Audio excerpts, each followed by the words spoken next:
Assalamualaikum warahmatullahi wabarakatuh. Hai semuanya, izin memperkenalkan diri. Perkenalkan, nama saya Siti Fatimah. Saya adalah mahasiswi aktif semester 1 Prodi PGMI Lokal B. Nah, adanya video ini, saya ingin membahas tentang ragam bahasa untuk memenuhi tugas mata kuliah Bahasa Indonesia. Dosen pembimbing yaitu Muallim Muhammad Majidi MPD. Izin menyampaikan pembahasan ya. Nah, adapun beberapa pembahasan yang akan kita bahas yaitu ragam bahasa. Ragam bahasa ini dapat diartikan sebagai variasi bahasa dalam penggunaannya sebagai alat komunikasi. Keberagaman ini disebabkan oleh beberapa hal, yaitu yang pertama media yang digunakan, yang kedua hubungan pembicara, dan yang ketiga topik yang dibicarakan. Ragam lisan dan ragam tulis. Ragam lisan menghendaki adanya lawan bicara. Nah, sedangkan ragam tulis tidak selalu memerlukan lawan bicara. Dalam ragam lisan tidak selalu dinyatakan dengan kata-kata, akan tetapi dapat dengan bantuan gerakan tubuh dan mimik muka atau ekspresi. Nah, ragam lisan sangat terkait pada situasi, kondisi, ruang, dan waktu. Sedangkan ragam tulis tidak selalu terkait pada situasi, kondisi, ruang, dan waktu. Di dalam ragam lisan, makna dipengaruhi oleh tinggi rendah dan panjang pendeknya nada intonasi. Sedangkan di dalam ragam tulis, itu makna ditentukan terutama pada pemakaian fungsi ragam bahasa. Tanpa bahasa, ilmu pengetahuan dan teknologi tidak dapat berkembang. Semakin tinggi kemampuan berbahasa seseorang, semakin tinggi pula kemampuan berpikirnya. Semakin teratur cara berbahasa seseorang, semakin teratur pula cara berpikirnya.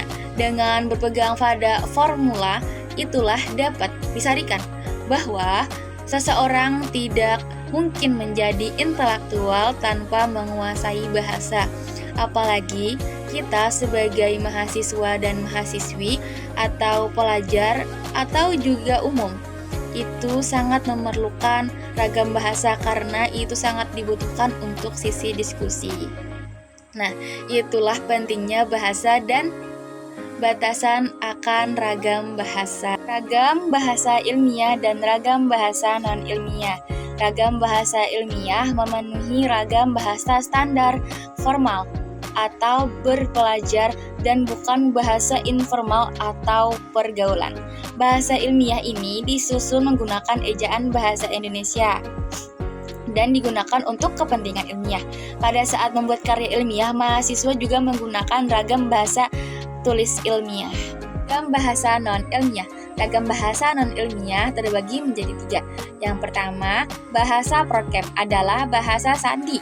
Bahasa prokem digunakan sebagai sarana komunikasi di antara remaja dalam kelompoknya pada masa tertentu.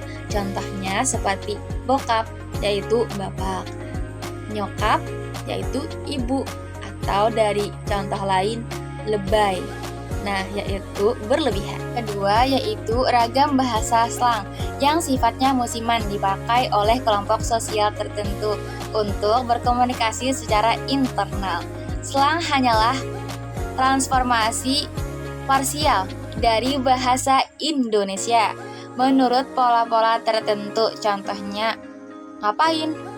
Lagi, biarin, kenapa, kesiapun. Yang ketiga, jargon. Kata jargon merupakan kata-kata teknis yang digunakan secara terbatas dalam bidang ilmu, profesi, atau kelompok tertentu. Contohnya dok kan dokter, prof itu profet. Terakhir, ragam sosial dan ragam fungsional. Ragam sosial didasarkan atas kesepakatan bersama dalam lingkungan sosial yang lebih kecil dalam masyarakat. Contohnya ragam sosial di lingkungan keluarga dan persahabatan. Ragam fungsional. Ragam fungsional adalah ragam bahasa yang dikaitkan dengan profesi, bahasa teknik keprofesian, ragam keagamaan, ragam kedokteran, dan ragam teknologi, dan lain-lain.